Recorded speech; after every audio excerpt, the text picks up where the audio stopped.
కాళ్ళలో రక్త సరఫరా తగ్గడం అనేది పెరిఫెరల్ వాస్కులర్ డిసీజ్ అని చెబుతూ ఉంటాము.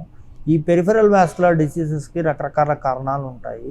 యూజువల్గా పెద్దవాళ్ళలో పెరిఫెరల్ వాస్కులర్ డిసీజెస్ అనేది ఇప్పుడు గుండెలో మనకి రక్తనాళాలు ఎలా అయితే మూసుకుపోతూ ఉంటాయో అలాగే ఒంట్లో ఉన్న మిగిలిన రక్తనాళాలు కూడా అలా మూసుకుపోయే అవకాశాలు ఉంటాయి.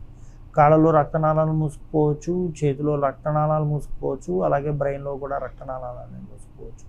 ఇలాంటివి మూసుకుపోయినప్పుడు ఆ పర్టికులర్ అవయవానికి ఆక్సిజన్, గ్లూకోజ్ అనేది సప్లై అనేది తగ్గటం వల్ల పెయిన్ అనేది వస్తూ ఉంటుంది. కాళ్ళలో మనకి మూసుకుపోయినప్పుడు ఏంటంటే క్లాడకేషన్ పెయిన్ అంటాము. అంటే కొంత దూరం నడవగానే బాగా పెయిన్ రావడము, పేషెంట్ నడవలేకపోవడము, అది మళ్ళీ కూర్చొని రెస్ట్ తీసుకున్నాక ఆ పెయిన్ తగ్గాక మాత్రమే అతను నడవగలగడం అనేది జరుగుతూ ఉంటుంది. ఇది ఇంకా ఎక్కువ తీవ్రంగా ఉన్న పేషెంట్స్లో ఏమవుతుందంటే కాలి చర్మం రంగు మారటము, తర్వాత గ్రాడ్యువల్గా రక్త సరఫరా అనేది అందక డ్రై గ్యాంగ్రీన్ అని అంటాము. అంటే అక్కడ ఉన్న బొటన వేలు కానీ లేకపోతే కాలి వేళ్ళు కానీ ఎండిపోవడం అనేది జరిగి డ్రై గ్యాంగ్రీన్గా ఫామ్ అయ్యి ఊడిపోవడం అనేది కూడా జరిగే అవకాశం ఉంది. ఆటో యాంప్టేట్ అవటం జరుగుతుంది. ఇలాంటి పేషెంట్స్లో కూడా మనం ముందుగా టెస్ట్ చేసి ఆర్టీరియల్ డాప్లర్ స్కాన్ చేసి అసలు ఏ లెవెల్లో బ్లాక్ ఉంది, ఎంత బ్లాక్ ఉందనేది నిర్ధారణ చేయడం జరుగుతుంది.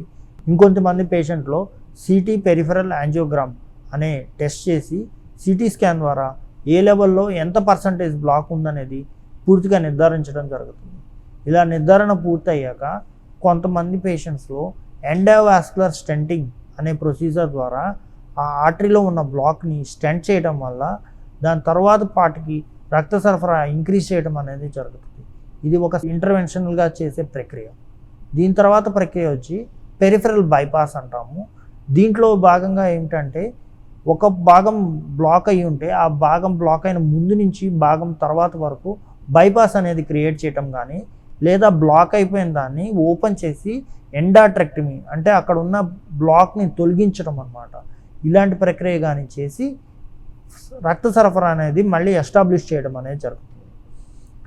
ఎవరైతే పేషెంట్లు ఎర్లీ స్టేజెస్లో ఉన్నా లేక ఈ పై రెండు విధాలకి చికిత్సకు అనుకూలంగా లేకపోయినా వీళ్ళకి మెడికల్ మేనేజ్మెంట్ అనేది చేయడం జరుగుతుంది. ఈ మెడికల్ మేనేజ్మెంట్లో భాగంగా యాంటీకోయాగులెంట్స్ అంటే రక్త పల్చబడే బ్లడ్ థిన్నర్స్ అనేది ఇవ్వడం జరుగుతుంది. ఇది వీళ్ళు లైఫ్ లాంగ్ తీసుకోవాల్సి వస్తుంది.